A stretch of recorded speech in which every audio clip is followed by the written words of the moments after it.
proactive people in Kona in Hawaii succeeded in getting the teenage pregnancy rate down from, oh, I don't know, it was humongous. Hundreds and hundreds and hundreds of teenage pregnancies, highest in the United States, but I can't remember the number. Well, they got it down by 80%. But child abuse went up by 300% the next year. See, because the issue is not just saving the baby.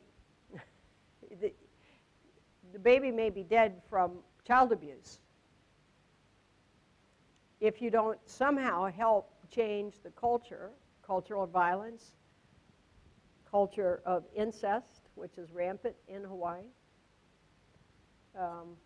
culture of absent husbands, powerless women. So it is fine to have a flag you carry and are working on, but you have to realize all the other flags are really important too. We're not competing to see who's more important, people that work to change the law or people that work to change businesses. We're complementing each other, and the society needs all of it. And it needs evangelists too, so we're not competing with them. Okay, now we're going to try to focus just basically on business in the scriptures. So I can be a strategist, but I refuse to be a strategist at this stage of my life. Because strategy has to be applied in time and space in a particular place. And you have to know, where are they? And why are they there? So a strategy can't be conceived in a vacuum.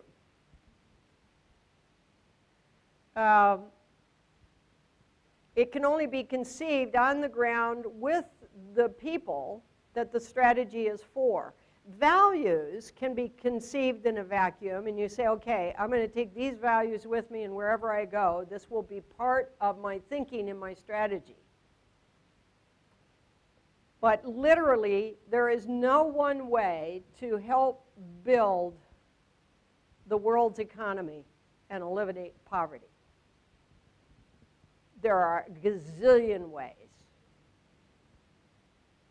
But there are some basic principles that have to be in place or it won't happen. Basic values. Okay, so I had a guy say to me a few weeks ago in West Africa, Southern Africa leadership group.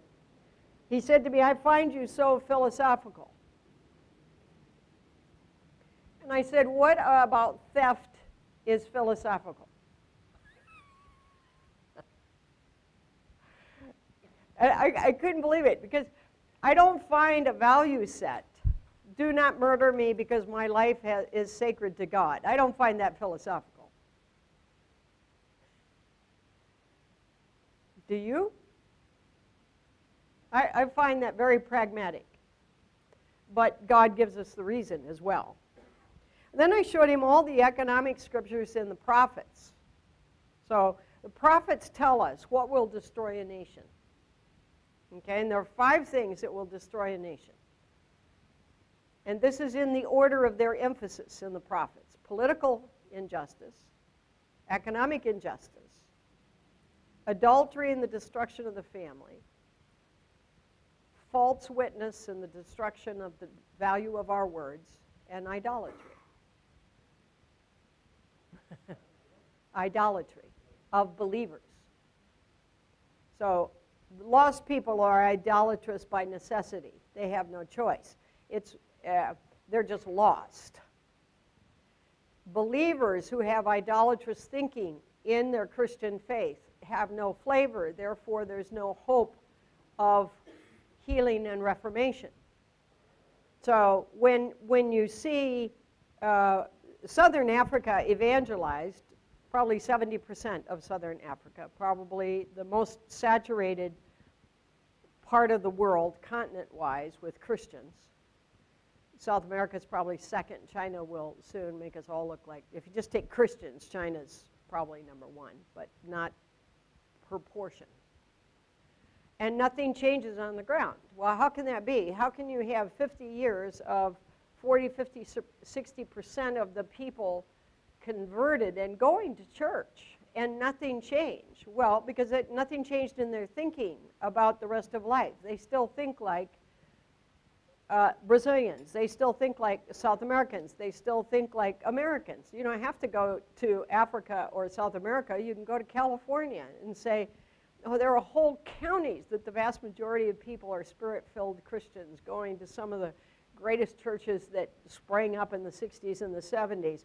But nothing's changed in California. Why? Because Jesus and a relationship with him is placed over the way they already think.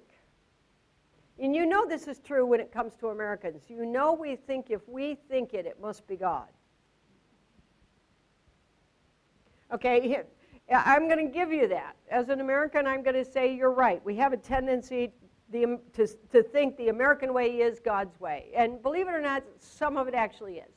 But some of it actually isn't.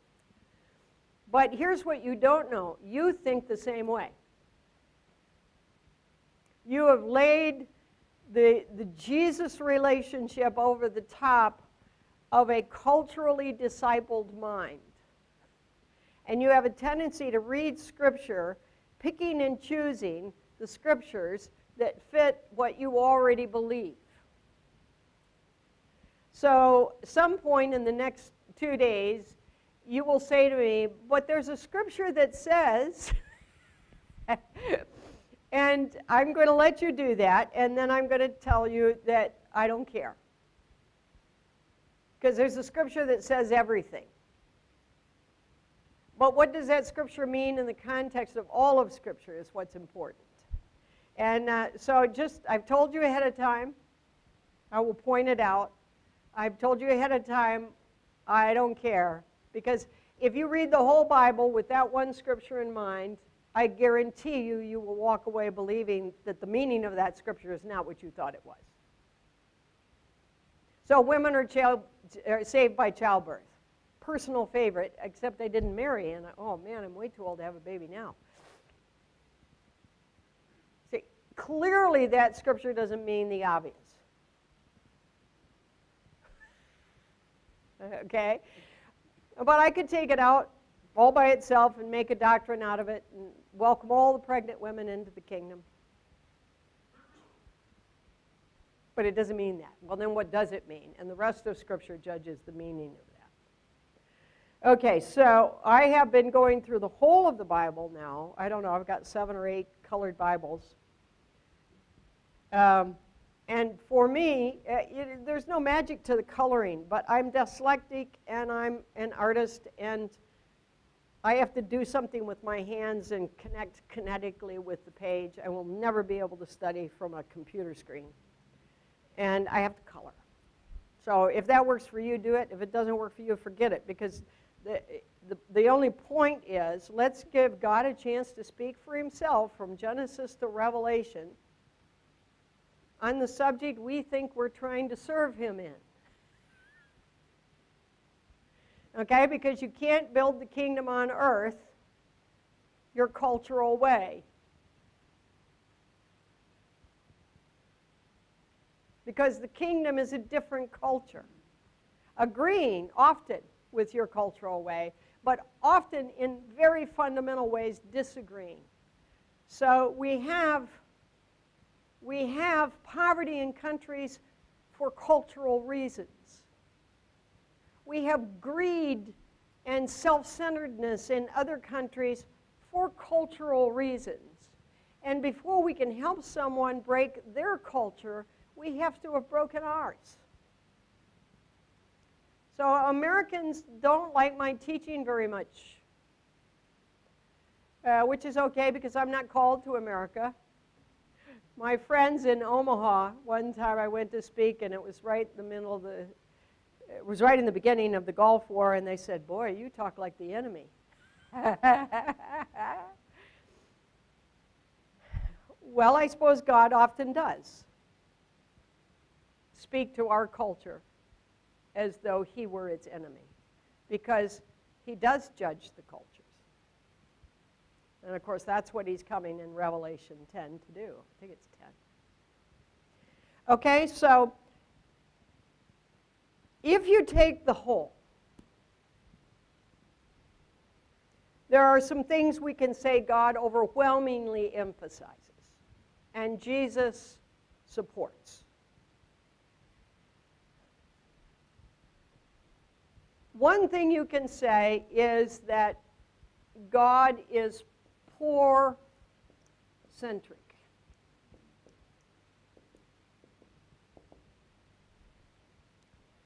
When it comes to political and economic justice, the thing God focuses our attention on, the thing God measures our economy or justice system by, is not the GNP, but how the guy at the bottom's doing. Okay, now for decades, the world has used the Western GNP evaluation. Well, that's so Western, isn't it? We love abstractions. So the GNP says we're making a lot of money. We're making more money than we did last year. But see, that doesn't make us, in God's eyes, a wealthy nation. Because God is looking at what did that development do for the outcasts, the bottom of the economic rung. So I lived 11 years in Hawaii, on the island of Hawaii. Very beautiful place. When I moved there, there was only one stoplight. When we built the second grocery store, everybody in town showed up because it was a party. It was the biggest thing that had happened in quite a while. Well, now it's booming. And they've got Kmart, they've got Walmart, they got Sam's, they got Target, they got every fast food place Americans can't live without.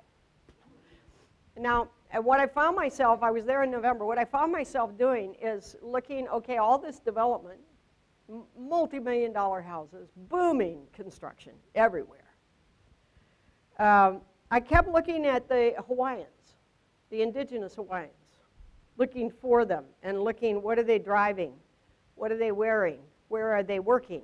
Because my only interest was to know, in all of this booming economy, how are the locals doing?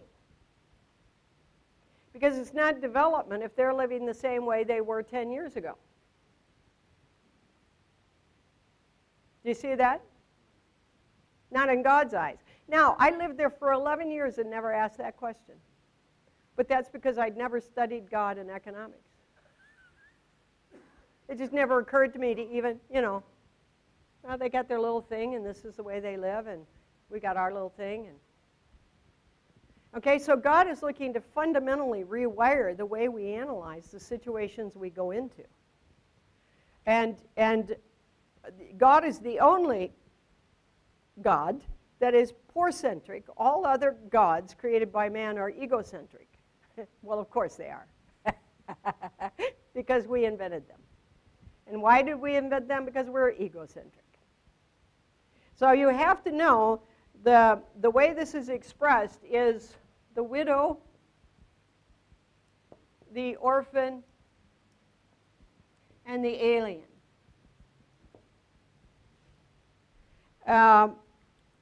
Now, to bring that forward to the 21st century, you'd have to say the disenfranchised.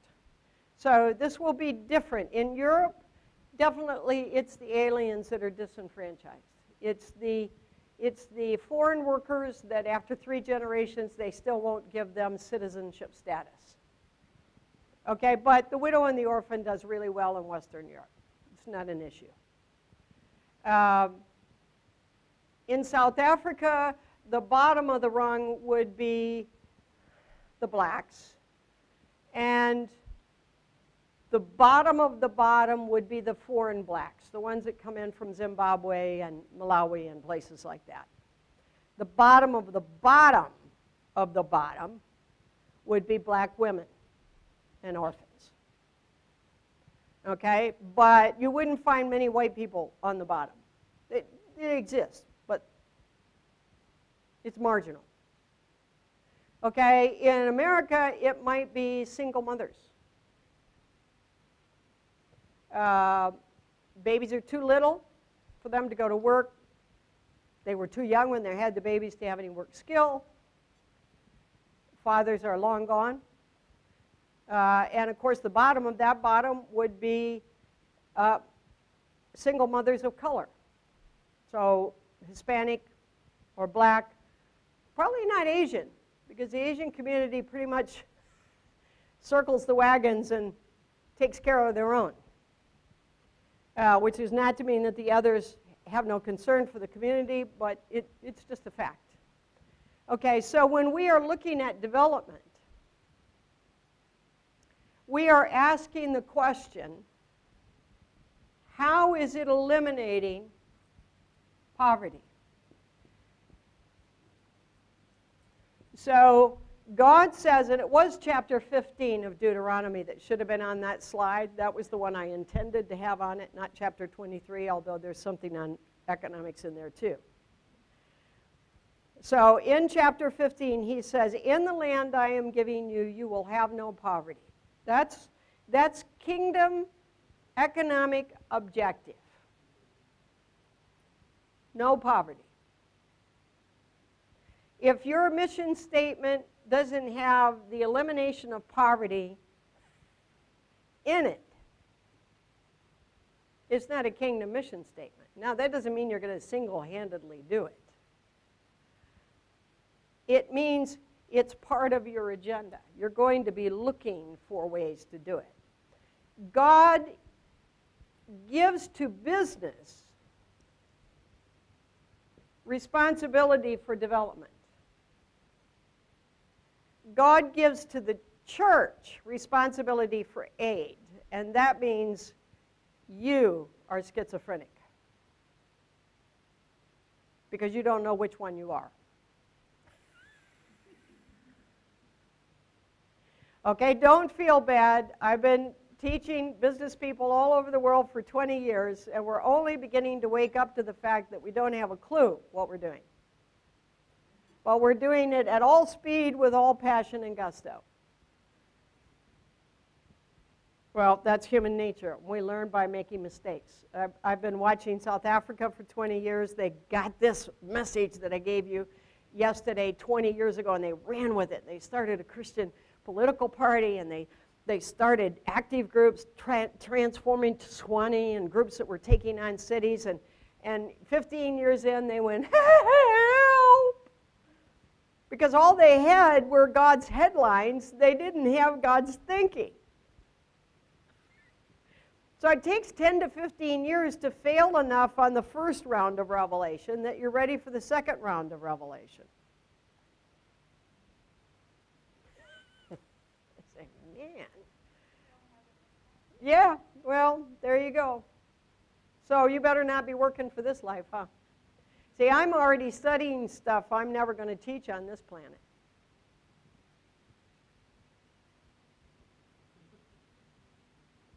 Isn't that exciting? I'm studying stuff that's not for this planet. But I'm going to use it, see, because we're going to judge the angels. What does that look like? I don't know, but it's going to be a blast. See, we're going to judge by the same standards we judge ourselves. I'm preparing. See, we're going to establish new nations. Whoa. That's just, I get goosebumps. See, because if you're working for this life, you of all people by my age and your age are most miserable. Because you're not going to get that much more done. Although every minute of my life at this stage is more valuable in what I can give than every hour of my earlier life was. So there is compensation. Okay, aid is only for those who will die if they won't get it. Okay, so Haiti has to have tons of aid right now because if we don't jump in there as an international community with all of our resources, they're just going to be dying like flies because the next thing is infection, which has already started, and the next thing is communicable diseases, because there's no pure water, no sanitation, no sewers. And it may be too late to save Haiti, but we are never to give up on a nation. We are to try. God never gives up on a nation and says, well, let them go.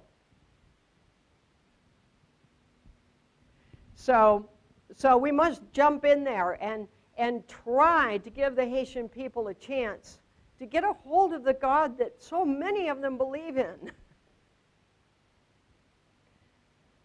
And part of the disaster of Haiti is the building codes. You see, if you love life, you won't build buildings that fall down when the earth shakes.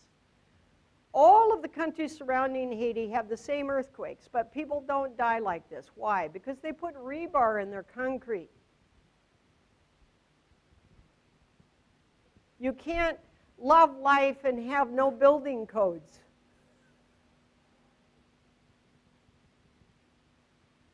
You can't love life. Remember, just before the Olympics, China had that earthquake in the north and schools fell down? That was God, not the earthquake. The earthquake's just going to happen. But the timing of that was to show the world and China, you can't say you are a just people and put children in schools that have no rebar. I love God's timing. And then they had another little quake on Nepal. The Nepal border, remember that? Right at the same time. So here's China in its highlight of saying we are just an economically developed nation. We want to enter the nations of the world. And China goes, God goes, little earthquake here. How about Nepal? No justice at all. No voice, no representation.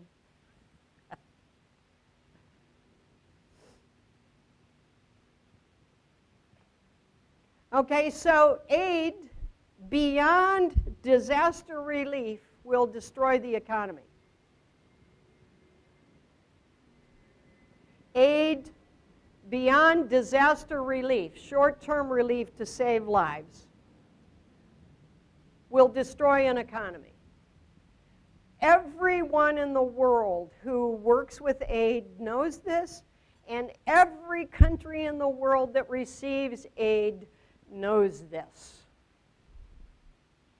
Giveaway programs do not develop economies. They diminish initiative. They diminish forward planning, and they create a comfort zone of subsistence living. Well, I'm not dying today. Okay, so God gives Israel aid in the wilderness. He gives them aid for 40 years because they don't have any food. Of course, they weren't supposed to be out there for 40 years, but now they will be. So God even gives aid to the stubborn. But the day they step into the promised land, the aid stops. Now, they didn't have anything more materially the day they step into the promised land than they did the day before. But the day before, there was nothing to buy and sell. The day after, there are communities around them they can trade with. Now, they can either trade until they have nothing left, or they can begin to trade and to begin to produce. So they are forced into becoming more productive. But now they will starve to death, not because there is no chance of doing anything. In Canaan, they will starve to death because they refuse to do anything. And of course, they've been slaves for 400 years. They don't connect work with income. And that is a truly undeveloped nation where they have worked for centuries, but it's not tied to income. So work in their cultural mindset doesn't change anything.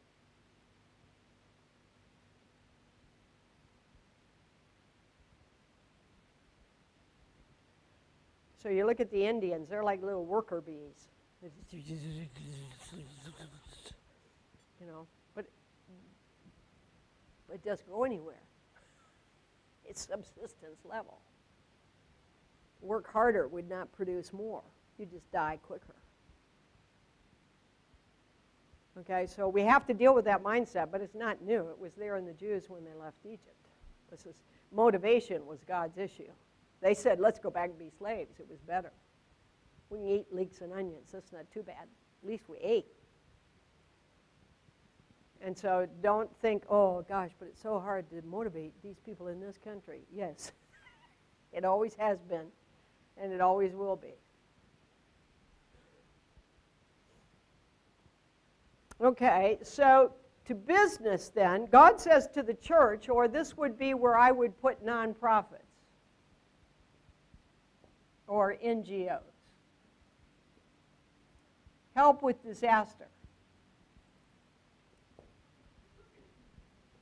But if you're looking at development, you're looking at change in the government that creates a playing field that's free and open, and you're working for change in the mindset of the people. And that's going to happen, if it's going to happen at all, through the government and through the businesses.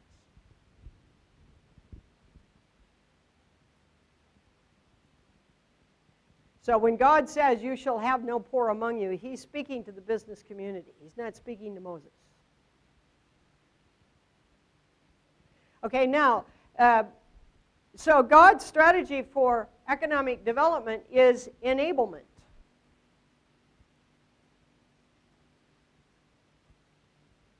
Meaning the solution to any community's poverty is in the community. Now, if I could get this in your head and your heart and your spirit, you would be transformed in your strategy thinking. Let me repeat that, because it was so simple you don't think I said anything. The solution for any community's problems are in the community.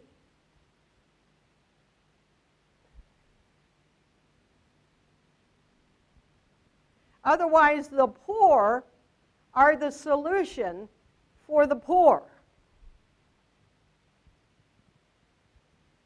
And if you don't believe that, you don't believe God is the creator of all human beings, and all human beings are created in the image of God. Now we've got to go back to number one. You say, no, surely the poor need an educated first economy me. No. In fact, you may be the problem. Why? Because you think you're the solution. You think their problem is something outside. No, their problem is not anything outside. Their problem is in their minds and in their community and in how they think and work. So here's a strategy that ignores this. And this is a global strategy amongst Christians. Well, I'll go over here and do this business and make a lot of money, and then I'll give this money to groups that are helping poor people.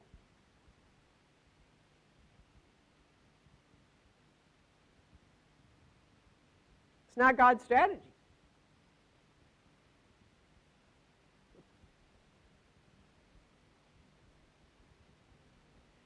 Okay, so God's strategy would be, I go into that community and I work with them to find out what is it they could do.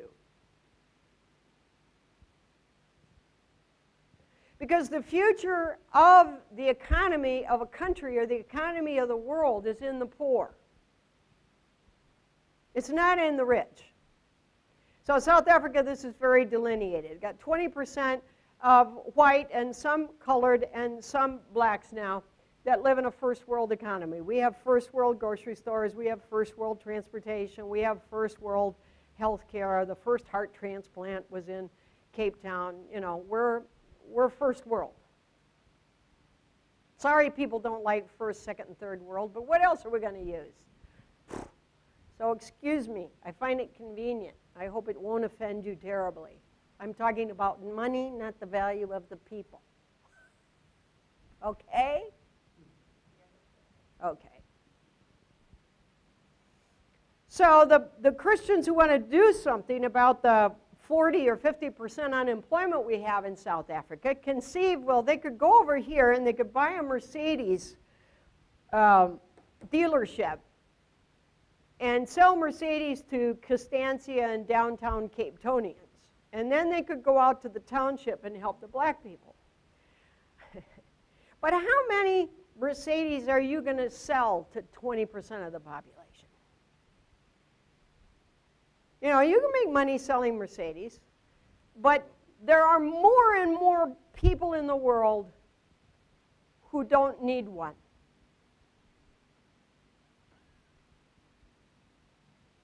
Okay?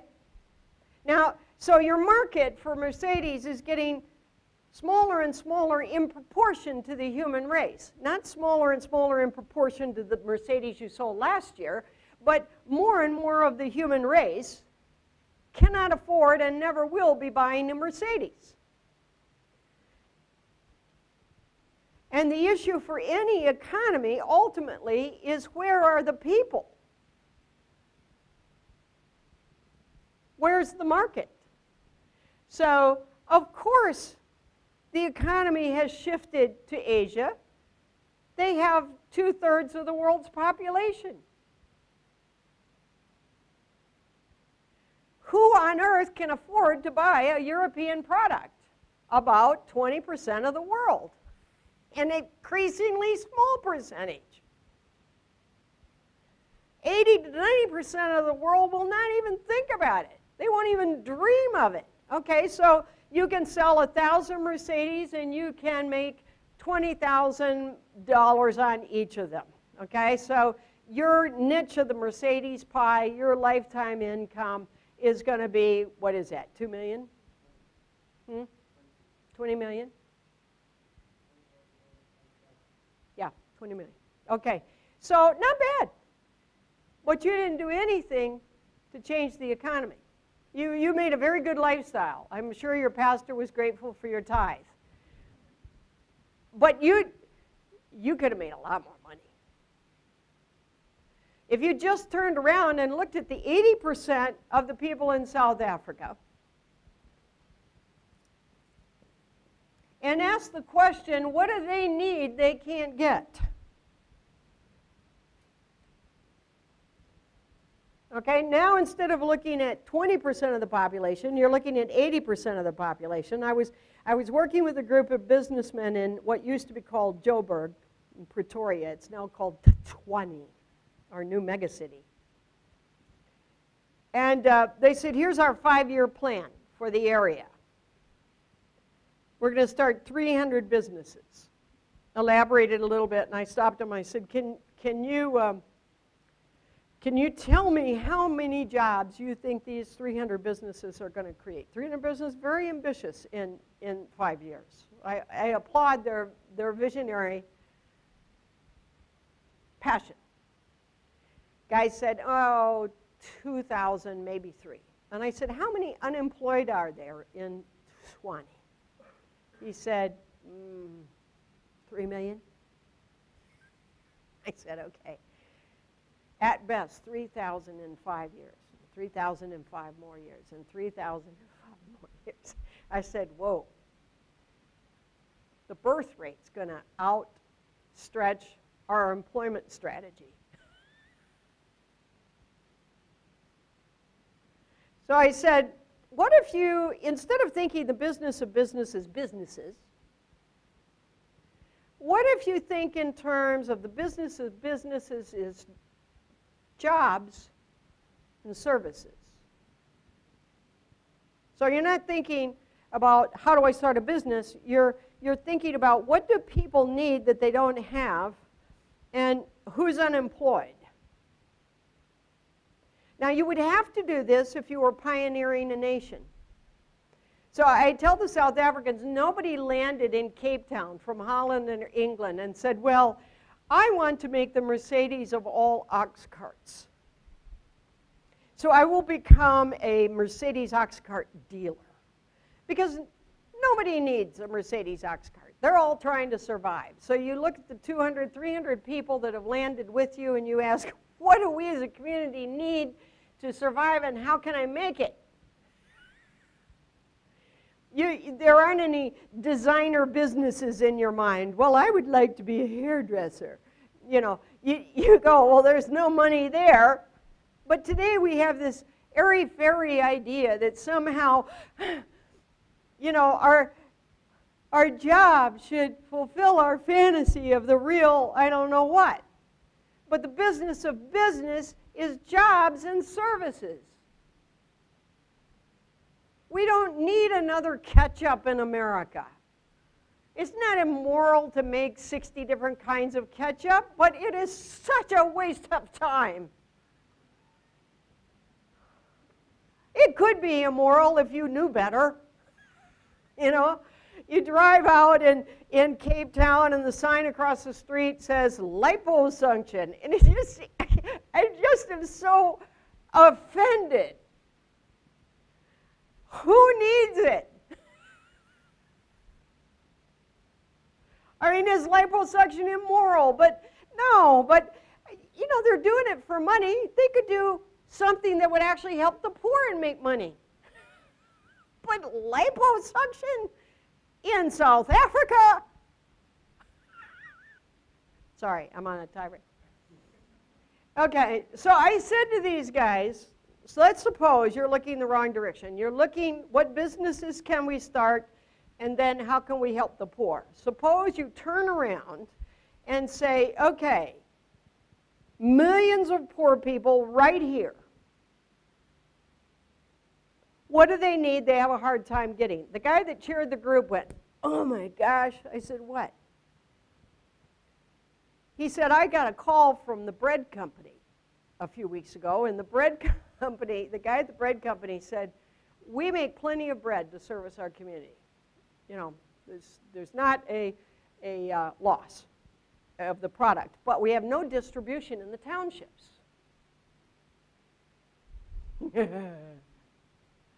I said, how many distributors does he need? He said, 10,000. I said, you're going to start 300 businesses to employ, you're going to create a product, create a market, create employment, that 3,000 people, and this guy just said, the market's there, the product's here, I can have 10,000 jobs tomorrow, and you didn't think that was a good idea? But see, we don't look at the poor as the future. We look at them as the problem.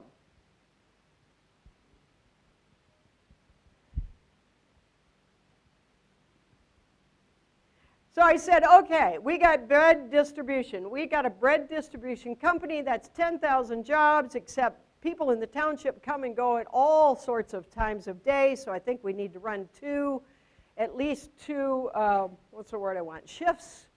So that's 20,000 jobs. Now we have to have some place to distribute the bread from. We need 10,000 locations. That's a real estate company. That's how McDonald's International makes their money. And then we need 10,000 Golden Arch bread shacks. Now we have a construction company. We can hire 20,000 people in the next 12 months.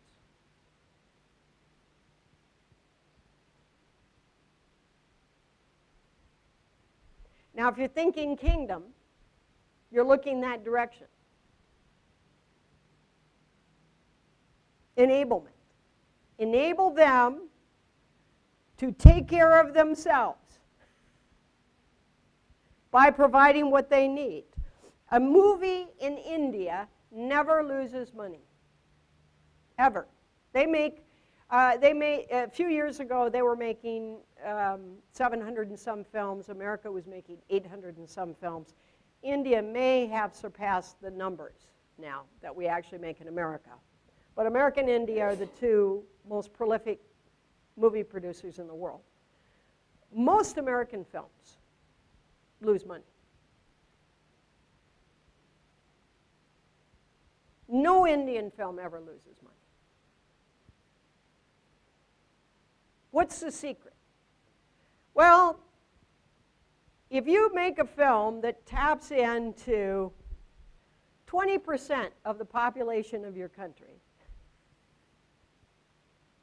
then 80% of the people are uninterested in your film. And if you charge $10 a film, anyone with children cannot be interested in your film.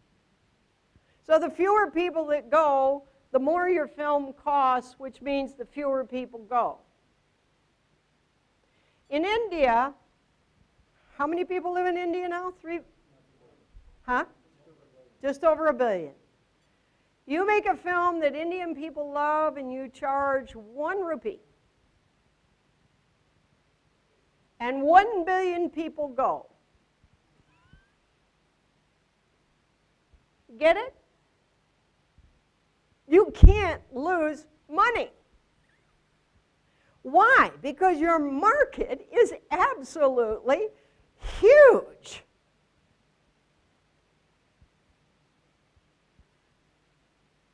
On that bread, I figured we could mark it up 25,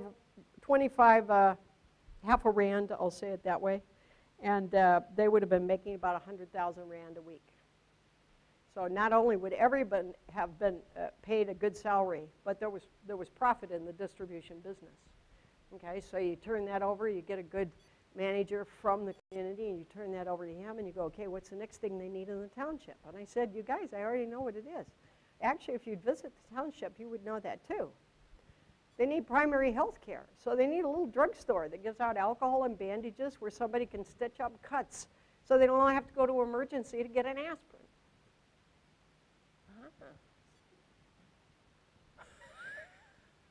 That could be right next to the Golden Arches of bread distribution. Come get your bread.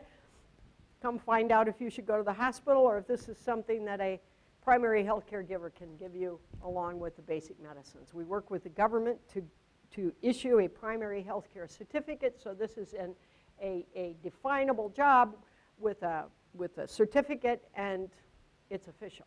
But it's a fast track to being helping people at the lowest end. You know, they're not thinking about that yet. Okay, now is it wrong to do other kinds of businesses? No, but you ask me, what is a kingdom business? Well, a kingdom business is a good business. What is a kingdom pilot?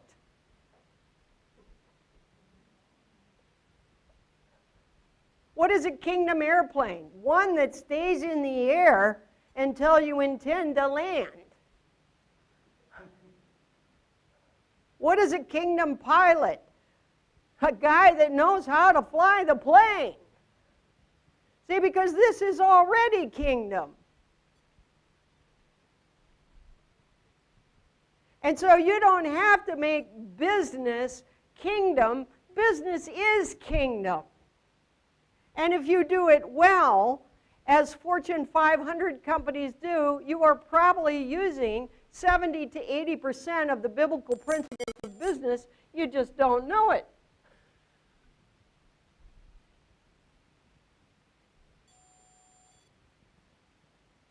But if you want to be strategically a business change agent, which you don't have to be, you either are or you aren't, then you're going to focus on the poor. Okay, because what happens when a poor man or woman is employed? They become a consumer. What happens when they can consume? The businesses that provide what they need begin to do better. What happens when they do better? They hire more people. What happens when they hire more people? They create more consumers. And what do? They go out and buy things. They buy things that they need. What happens then? The guy that makes what they need has to create a larger distribution network because more and more people can buy bread.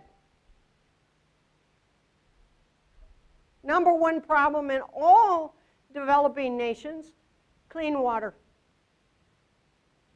Number one killer of life on planet Earth is dirty water. Number one cause of disease. Okay, so 4 billion people or more need clean water.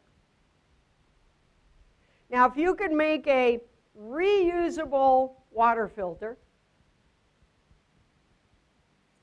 that's small enough to put in your pocket, and has a ceramic filter or something that can be cleaned with a little metal brush, and you can produce that for $1,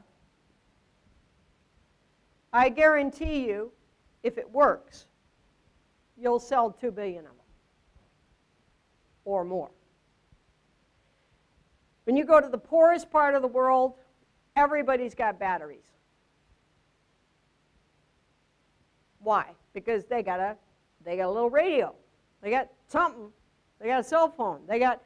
Poor people are not in the place that they have no money. Poor people don't have enough money.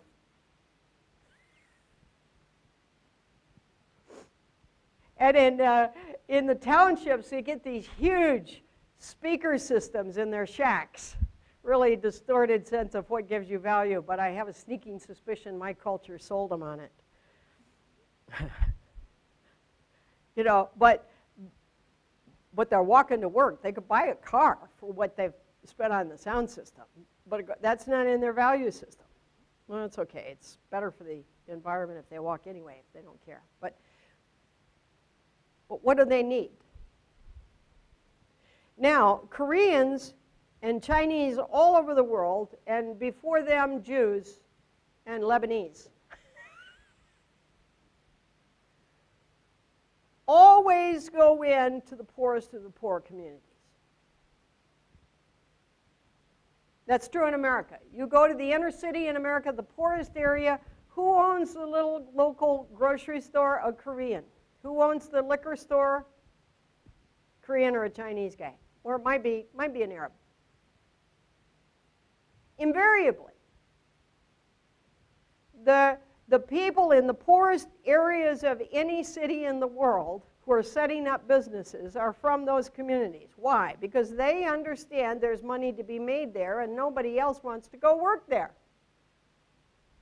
So I have a house on a cul-de-sac of about 6 houses in South Africa, and the biggest house on our block, my next to next door neighbor,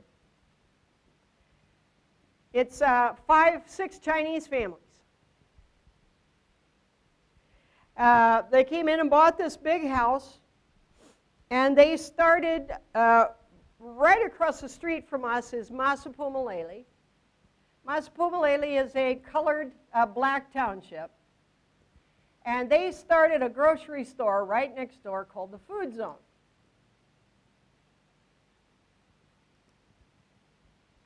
Okay, so every person working in Masipumalele walks by the Food Zone on their way to and from work. Everybody. Okay, now they are going to make enough profit to buy this house and bring 6 families, because the children some are come now and some will come later. The whole family will eventually come. They're going to make enough money to buy this house, and eventually they'll each have a house, and to bring their families over to live a first world life in South Africa. And they are going to make all of that money off the people in Masipumalele. Now, how do they do it? Well, they bring in huge cargoes of Chinese cheap stuff.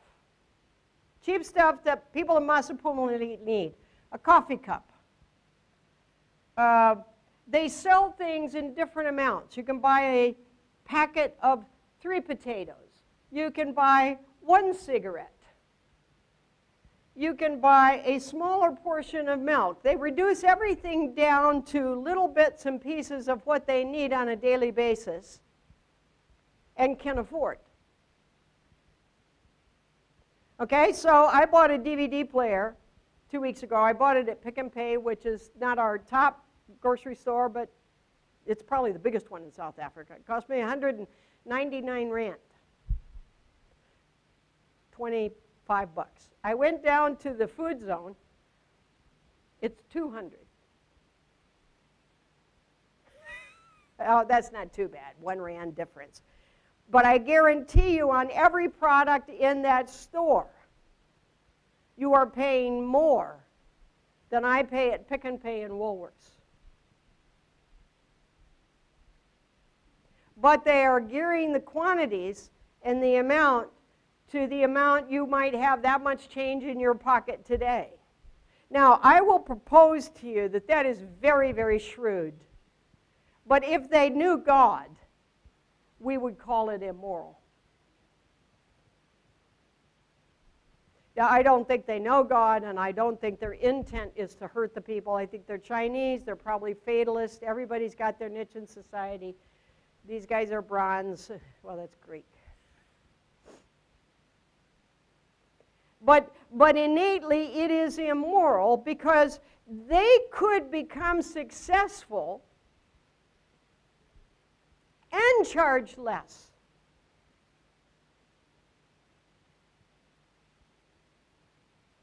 See, it's not, okay, you can't make a profit. It's, you can't make the profit quite that fast. But you can still bring the 6 families over, you can still own a home, but you don't do it by charging a little bit more to those who have the least. You do it by charging a little bit less over and start more stores. Because my gosh, do you know how many townships there are in South Africa? Masbuleta is a little one. But they don't think like that because business is about me.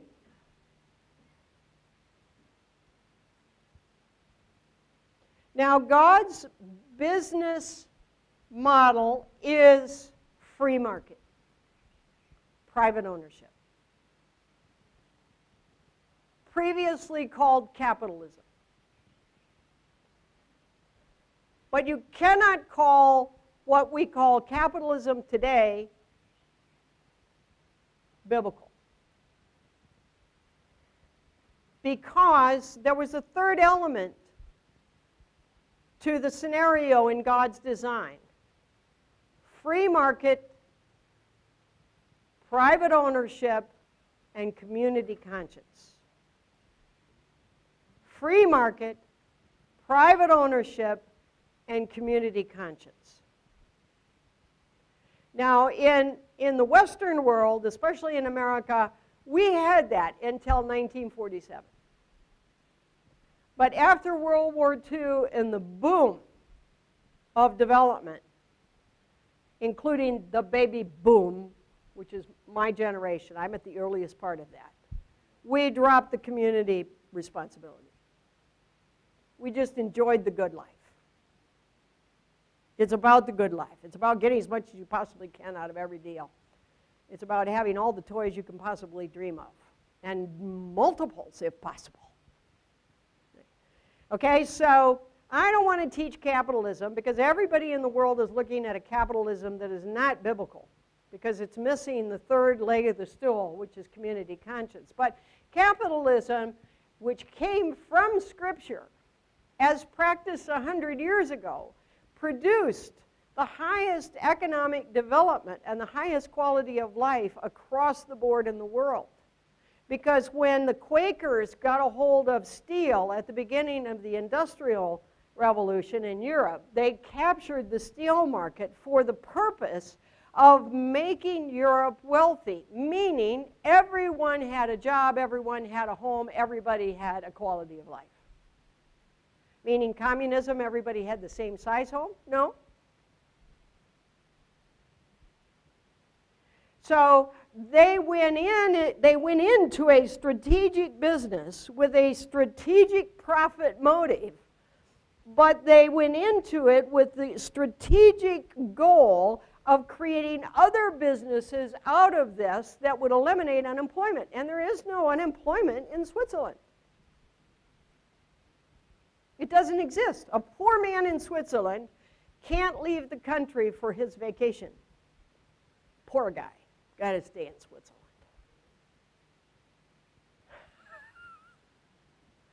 And much of Europe had at one point eliminated poverty, but now it's gaining on them.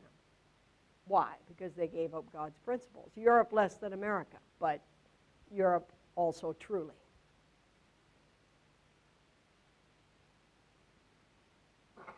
Canada's done it in reverse. They just won't let anybody in. Although they have pretty good immigration. See, someday the world's going to wake up and look at Canada that's 90% uninhabited and go, why are they having all this land? So Canada's not thinking about how could we develop this land? How could we develop this continent so that more people could come? Build a higher quality of life. So they're not getting quality life for the people that are already there, but they're not thinking about how to use the assets God has given them. And of course, if we don't use the land God has given us, God will give it to somebody else.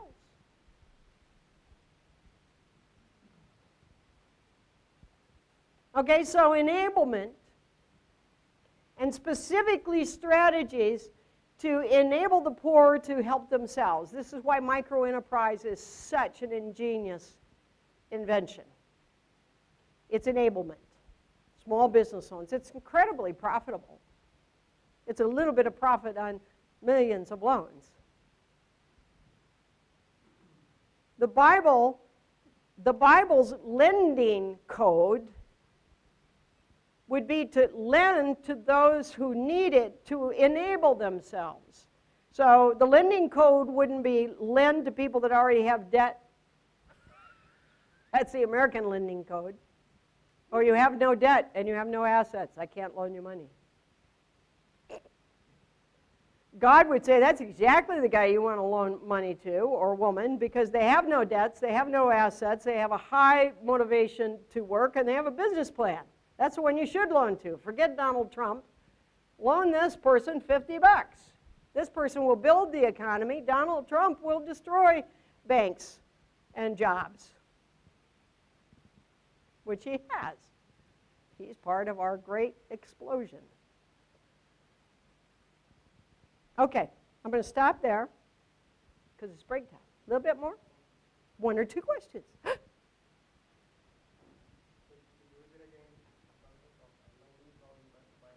The lending code of the Bible is exactly the opposite of the one in America.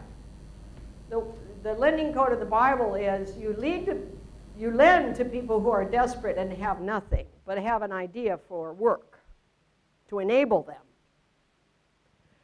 Because your time and your willingness to work is an asset. No American banking institution works like that. You are not an asset. Yeah, so you have to have a house or a car or something. You are not an asset. The way you got rid of your debt, the slavery in Scripture is indentured slavery. It was not that they became their property. It's that they had a debt, and the guy said, okay, I'll come and work for you for X number of years to pay off my debt. Your work is an asset. Your time is an asset. I would say that is the biblical principle of what is today known as micro-loan. Microenterprise, yes. Yeah. And it's very profitable.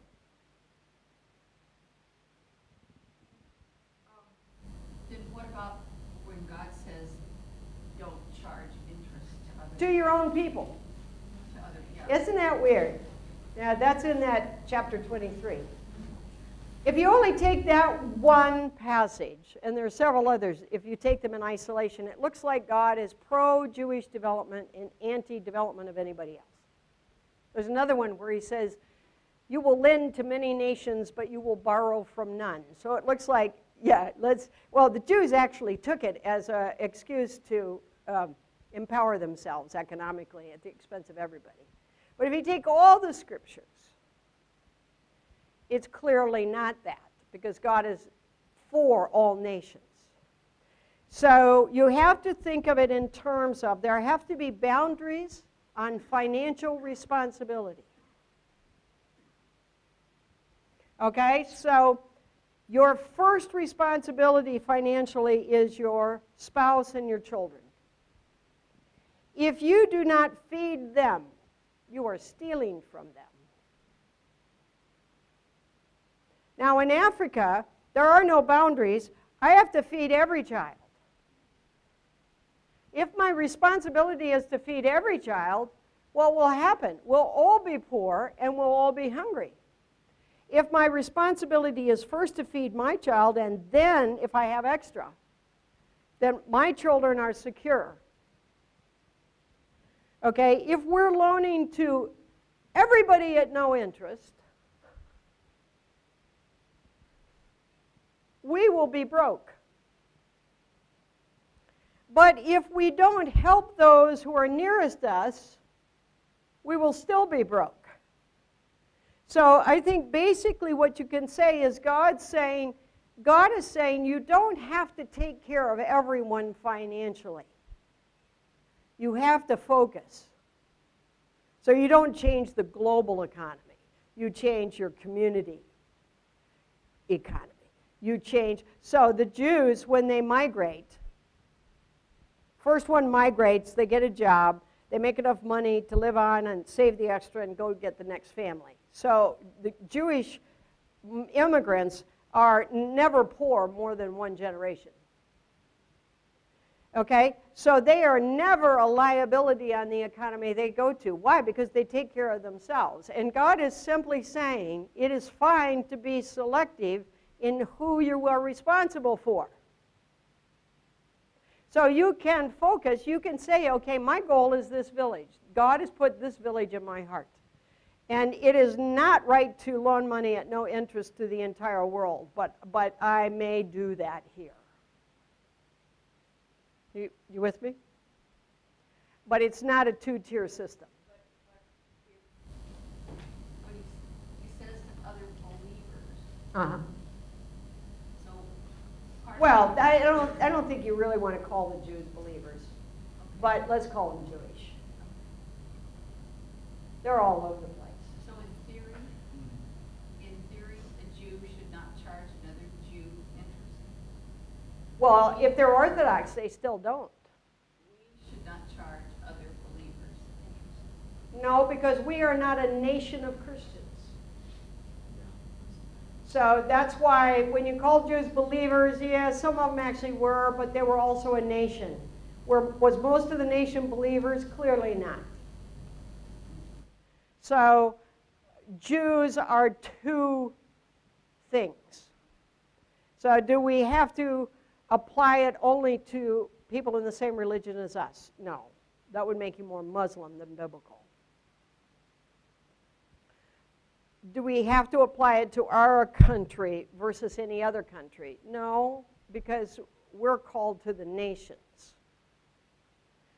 But there are borders that we can put on where we're working economically so that we have solid fruit somewhere.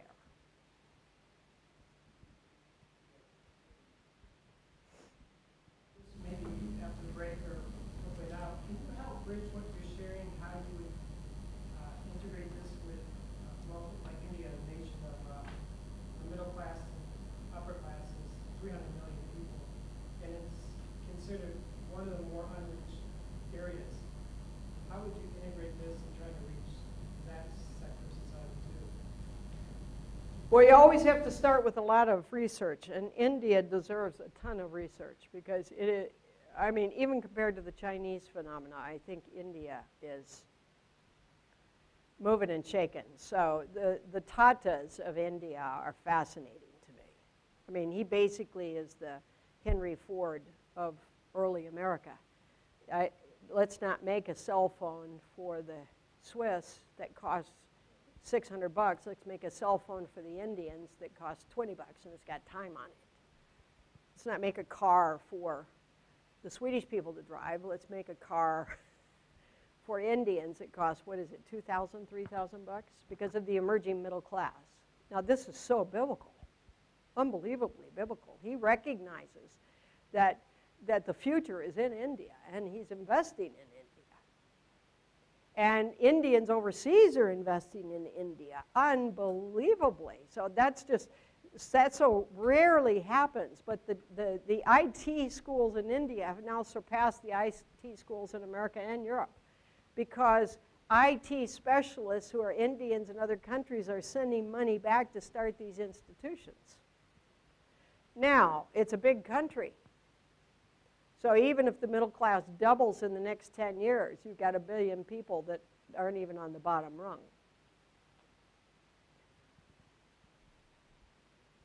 So my question would be, how do we work from the bottom? Working from the top is going pretty well. So meaning, what India is doing from the top of industry is going pretty well. They've got some very creative things going. But India will never think about working from the bottom because it doesn't think in terms of masses. So how can, and ultimately the economy won't be sound until you're working from the poorest of the poor up. Working from the exclusive class down will never reach the bottom. So I would be focusing my attention on exactly where the poorest of the poor are, who are they, why are they. I can tell you for sure that the problem of those people are lending sharks that are taking their land and taking compounded interest and running all sorts of scams that are disempowering them because they're in another class. So I'd want to get in there and look at some loaning options to eliminate the loan sharking, look at some options for their kids' education. That's where I'd start. But I have to do a ton of research before I'd know it was strategic.